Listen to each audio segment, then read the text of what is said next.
Hi hello అందరికి నమస్తే. నేను జలిస్ రవీందర్. వెలుగు టీవీ ఎక్విప్మెంట్ కోసం సహాయం అందించాలనుకున్న వాళ్ళు కింద నెంబర్ ఉంది, ఆ నెంబర్కు మీ సహాయాన్ని అందించగలరు, నాకు సపోర్ట్ చేయగలరు. సో టాపిక్ ఏంటంటే వైఎస్ జగన్మోహన్ రెడ్డి గారు ఈరోజు ఏదైతే విశాఖ టూర్ ఏదైతే పెట్టుకున్నారో ఈ టూర్కి సంబంధించి కొన్ని వాస్తవాలు మీ దృష్టికి తీసుకొచ్చేటువంటి ప్రయత్నం. ఎందుకంటే ఈ వాస్తవాలు తెలియకపోతే వాళ్ళు ఏం చేస్తున్నారంటే జగన్మోహన్ రెడ్డికి శవం దొరికితే కానీ బయటికి రాడు, శవం ఉంటే కానీ పాలిటిక్స్ ఈ జరగవు జగన్మోహన్ రెడ్డి కానీ ఏదైతే తప్పుడు ప్రచారాలు చేస్తూ ఉన్నారో ఆ తప్పుడు ప్రచారాలు చేస్తూ ఈరోజు జగన్మోహన్ రెడ్డి గారు కొన్ని కుటుంబాలకు ఒకటి కాదు కొన్ని కుటుంబాలకు 7 కుటుంబాలకు భరోసా ఇవ్వడానికి వెళితే, ఈ నిద్రపోయిన ప్రభుత్వాన్ని లేపడానికి వెళ్తే నువ్వు అధికారంలో ఉన్నప్పుడు వీరి కోసం నువ్వు ఏం చేశావు అని వీళ్ళు అడుగుతూ ఉన్నారు. జగన్మోహన్ రెడ్డి చాలా చేశాడు. నేను ఏదో ఇక్కడ జగన్ గారికి ఎలివేషన్ కాదు, వాస్తవాలే చెప్తా. మీరు కాదని చెప్పగలిగితే చాలు. నేను ఇప్పుడు ఇవి విన్న తర్వాత ఇవి కాదు అని చెప్పండి. జగన్మోహన్ రెడ్డి గారు కూడా ఆల్రెడీ ఈరోజు కొన్ని విషయాలను అక్కడ చెప్పారు. చూడండి, ఏదైతే ఈ మత్స్యకారులు వేటకు వెళ్ళి జరిగినటువంటి పరిణామాలు ఏవైతే ఉన్నాయో చాలా అంటే చాలా క్లియర్గా చెప్పారు. జూలై 1వ తారీఖున వెళ్తే జూలై 4వ తారీఖున 2:30 గంటలకు ఫోన్ చేశారు. ఆ బయటకు వచ్చినటువంటి చిన్న ఎవరైతే ఉన్నారో ఫోన్ చేసిన తర్వాత ఆ ఫోన్ వచ్చిన కొద్దిసేపటి తర్వాత ఆ బోటు బోల్తా పడింది. సో వాళ్ళు పాపం ఒక్కసారి ఇమాజినేషన్ చేసుకోండి, ఫోన్ లేదు, ఏమి లేదు, కాపాడే పరిస్థితులు నడి సముద్రంలో అక్కడ ఆ సముద్రంలో వాళ్ళు ప్రాణాలు బిక్కుమంటూ దాదాపుగా 10 మైళ్ళ దూరంలో ఈత కొట్టుకుంటూ రావాలంట. సముద్రంలో కొట్టుకొచ్చే పరిస్థితి ఉంటుంది ఈత కొట్టుకుంటూ, ఎంత ఇబ్బంది ఉంటుంది. సో ఆ క్రమంలో పాపం గంట అయింది, 2 గంటలైంది, 3 గంటలైంది. ఆ చిన్న వాళ్ళ బామ్మర్దికి ఫోన్ చేసి చెప్పాడు గంటలో వస్తామని. ఇంకా రాలేదని చెప్పి ఆ వ్యక్తి సంబంధిత అధికారులకు తెలియజేస్తే కూడా పట్టించుకోకపోవడంతో నిర్లక్ష్యం కారణంగా మరి వాళ్ళందరూ చనిపోయారన్నది. ఇక్కడ జగన్మోహన్ రెడ్డి గారు ఏదో ఉట్టి మాటలు చెప్పలేదండి. నేను అందుకే జగన్మోహన్ రెడ్డి గారు డేటాతో మాట్లాడతారు కాబట్టి అటువైపు నుంచి కౌంటర్ ఉండదు అనేది మనందరికీ తెలుసు. నేను చాలా సందర్భాలు చెప్పాను. ఈరోజు కూడా కాల్ డేటా చూపించాడు, ఎవరికి ఫోన్ చేశారు, ఎన్ని గంటలకు చేశారు, ఏం జరిగింది అనేటువంటి విషయాలకు సంబంధించి చాలా క్లియర్గా చెప్పారు. ఓకే, సో అదంతా ఒకటైతే మరి జరిగిన మన తప్పిదం వల్ల జరిగింది కదా, మరి కలెక్టర్లు తప్పు చేశారు కదా, అధికారులు తప్పు చేశారు కదా అని చెప్పి ఆ కుటుంబాలకి కనీసం భరోసా కల్పించేటువంటి బాధ్యత ఆ జిల్లాలో ఉన్నటువంటి మంత్రులు కానీ, సంబంధిత మంత్రులు కానీ, రాష్ట్ర ముఖ్యమంత్రి వర్యులు ఎవరో ఒకరు పోయి భరోసా కల్పించేటువంటి ప్రయత్నం చేశారా? అండగా ఉంటామని చెప్పారా? లేదు. గతంలో చంద్రబాబు నాయుడు గారు ఇలాంటి జరిగితే 5 లక్షలు ఎక్స్గ్రేస్ ఇచ్చేటువంటి పరిస్థితి నుంచి జగన్మోహన్ రెడ్డి గారు గతంలో 10 లక్షలు ఇచ్చారు కాబట్టి ఇప్పుడు వాళ్ళు 10 లక్షలు ఇచ్చి చేతులు దులిపేసుకున్నారు. కానీ జగన్మోహన్ రెడ్డి గారు ఒక సంచలనం ఈరోజు అదే కుటుంబాలకు ఒక్కొక్కరికి 7 లక్షల రూపాయలు. ఆ 7 కుటుంబాలకు మీరు అధికారంలో ఉండి మీరు చేసింది ఏంటి, అధికారంలో లేకపోయినా జగన్ గారు చేస్తున్నది ఇంకా ఏం చేస్తారు అనేటువంటి వాళ్ళకు నేను చెప్తా కొన్ని విషయాలు. జగన్మోహన్ రెడ్డి గారు అధికారంలోకి వచ్చిన తర్వాత ఇదే మత్స్యకారుల కోసం 2023 నవంబర్లో 43 బోట్లు అగ్ని ప్రమాదానికి గురైతే మరి వాళ్ళని ఆదుకోవాల్సినటువంటి బాధ్యత మానవత్వంతో ఆదుకున్నటువంటి వ్యక్తి ఒక సీఎం ఎవరు ఉన్నాడు, జగన్ గారు. ఎందుకంటే ఆ బోటు విలువ 80% వీళ్ళకు లోన్, వాళ్ళకి ఆ సహాయం అందించండి దాదాపుగా 7,11,00,00,000 రూపాయలు వారి కోసం కేటాయించిన వ్యక్తి జగన్ గారు. ఆ తర్వాత ఇక్కడ ఏదైతే 400 మంది కార్మికులు ఉంటారో, మత్స్యకారులు ఉంటారు, వీళ్ళందరూ హామీలు అందరూ ఉంటారు కదా, హమాలీలు, వీళ్ళంతా ఒకరొకరికి 10,000 రూపాయల సహాయాన్ని కూడా అందించిన వ్యక్తి జగన్మోహన్ రెడ్డి గారు.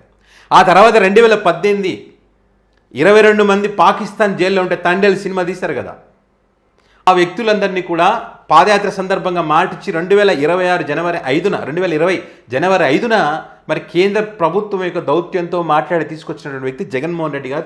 వచ్చిన తర్వాత ఆ కుటుంబాలకు భరోసా కల్పించే విధంగా ఒక్కొక్కరికి 5 లక్షల రూపాయలు ఇచ్చి మళ్ళీ వ్యాపారం చేసుకోవడం కోసం, అంటే బోట్లు మళ్ళీ తీసుకోవడం కోసం సాయం చేసినటువంటి వ్యక్తి జగన్మోహన్ రెడ్డి గారు.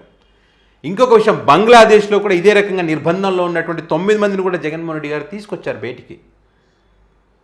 సో వీళ్ళందరినీ తీసుకురావడంతో పాటు వీళ్ళకు శాశ్వతమైనటువంటి పరిష్కారం కల్పించాలి, వీళ్ళు సొంతంగా అంటే వేరు ప్రాంతాలకు పోయి నిర్బంధంలో ఉండి కుటుంబాలు బాధపడి కన్నీళ్ళు పెట్టుకోకూడదనే ఉద్దేశంతో పర్మనెంట్ సొల్యూషన్ చూపిస్తూ 10 ఫిషింగ్ హార్బర్లు కట్టడం మొదలుపెట్టాడు వైఎస్ జగన్మోహన్ రెడ్డి గారు.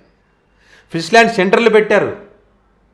ఇదే కనుక వైఎస్ఆర్ కాంగ్రెస్ పార్టీ మళ్ళీ రెండోసారి అధికారంలోకి వచ్చి ఉంటే కనుక ఈసారికి అన్ని కంప్లీట్ అయిపోయి 10,000 బోట్లు ఇచ్చేసి 70,000-80,000 మందికి వాళ్ళకు లోన్లు ఇచ్చి వాళ్ళ బతుకులే పూర్తిగా మారిపోయేటువంటి అవకాశం జగన్ గారు తీసుకొచ్చారు.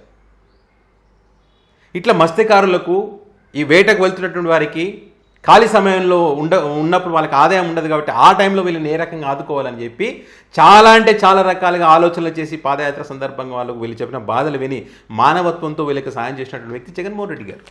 ఇప్పుడు అధికారంలో లేకపోయినా కూడా ఇచ్చారు ఇక్కడ. ఇప్పుడు వీళ్ళు ఏం చేస్తారు, అధికారంలో కూడా వీడియో కాల్ చేసి మాట్లాడారంట. వీడియో కాల్ చేసి మాట్లాడితే సరిపోతుందండి?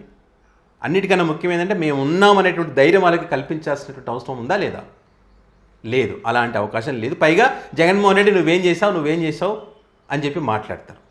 అందుకే అక్కడ పబ్లిక్లో మాట్లాడుతూ ఉంటే చాలామంది జగన్మోహన్ రెడ్డి గారు వీటికి సంబంధించి మాట్లాడుతూ ఉంటే మీ ప్రభుత్వం మీ ఆయాంలోనే బాగా వచ్చేది సార్ మాకు, ఇప్పుడు కనీసం రైతులకు రైతు అన్నదాత సుఖీభావ ఇస్తానని రేపు అసలు ఏమి ఇవ్వడం లేదు మాకు అని చెప్పి రైతులు అక్కడ పక్క నుంచి మాట్లాడుతూ ఉన్నారు జగన్ గారి ప్రెస్ మీట్ మధ్యలో. కావాలంటే మీరు చూడండి, తెలుస్తుంది అసంతృప్తి ఏ రేంజ్లో ఉందన్నది. అసంతృప్తి లేదు, హ్యాపీగా ఉన్నారంటారు కదా, చూడండి తెలుస్తుంది. అయితే మరి ఈ విశాఖ పర్యటన సందర్భంగా జగన్మోహన్ రెడ్డి గారు చేసిన సంచలనం ఏంటంటే వాళ్ళకి ఎక్స్గ్రేషియా ఇప్పుడు ఏదైతే 10 లక్షలు ఇచ్చి చేతులు దులుపుకుంటామంటే సరిపోదు, అధికారులు కానీ ప్రభుత్వం కానీ మరొకసారి తప్పు చేయకుండా షాక్ తగిలే విధంగా నిర్ణయాలు ఉండాలి. ఇప్పుడు ఆ కలెక్టర్లు వీళ్ళు స్పందించలేదు కాబట్టి ఇప్పుడు ఖచ్చితంగా ఈ కుటుంబాలు 7 కుటుంబాలు ఏవైతున్నాయో ఒక్కొక్కరికి ₹1,00,00,000 చొప్పున ఆ కుటుంబాలకి ఇచ్చి ఆదుకోవాలి. కొత్త బోట్లు కూడా ఇప్పించాలి. ఒకవేళ వీళ్ళు ఇది ఏదైతే ఇచ్చినా ఇవ్వకపోయినా ఖచ్చితంగా వైఎస్ జగన్మోహన్ రెడ్డి గారు అధికారంలోకి వచ్చిన తర్వాత మొదటి నెలల్లోనే మీ అందరికీ సాయం చేసే బాధ్యత నాది అంటూ ఆ కుటుంబాలకు భరోసా ఇచ్చాడు జగన్ గారు. ఇంతకన్నా ఏం చేస్తారు చెప్పండి? ఒక ప్రతిపక్ష నేతగా ఇంత హామీ ఇచ్చి మీ తప్పిదాలను ఎత్తి చూపి మీరు చేసిన తప్పులన్నింటికి సంబంధించి ప్రజల దృష్టికి తీసుకొచ్చారు. మిమ్మల్ని మేలుకొల్పుతూ ఉన్నారు జగన్ గారు. మీరు సంతోషపడాలి. జగన్మోహన్ రెడ్డి గారు ఇట్లా చెప్పినప్పుడైనా కనీసం మీరు మేలుకొని ఆ కుటుంబాలను ఆదుకుంటే మళ్ళీ మీరు అన్నట్టు 30 ఏళ్ళు కాదు 50 ఏళ్ళు మీరే అధికారంలోకి వస్తారు. జగన్మోహన్ రెడ్డి గారిని తిట్టాల్సిన పని లేదు, తల్లి చెల్లి గొడవలు పాట అనాల్సిన అవసరమే లేదు. కానీ మీరు ఇవేవి చేయకుండా దీన్ని డైవర్ట్ చేసేందుకు వేరు కార్యక్రమాలు చేస్తారు. రాత్రికి రాత్రి మీరు స్పందించి ఉంటే ఆ ఫోన్ చేసినప్పుడు ఇలాంటి పరిస్థితులు ఇలాంటి ఘటనలు జరిగి ఉండేవి కాదు, కుటుంబాలు కన్నీరు పెట్టేటువంటి అవకాశం ఉండేది కాదు. కానీ ఇదంతా కూడా మీరు చేసినటువంటి తప్పిదం కారణంగానే చాలా క్లియర్గా ఇక్కడ అర్థమైంది మీ తప్పిదాలు ఉన్నాయన్నది. జగన్మోహన్ రెడ్డి గారు చాలా నీట్గా డేటాతో సహా చూపించారు. సో ఇప్పుడు చెప్పండి, జగన్ గారు ఏం చేయలేదు మీ ఆయంలో నువ్వేం చేసినావు ఇప్పుడు పోయినావు కానీ అంటున్నారు కొంతమంది.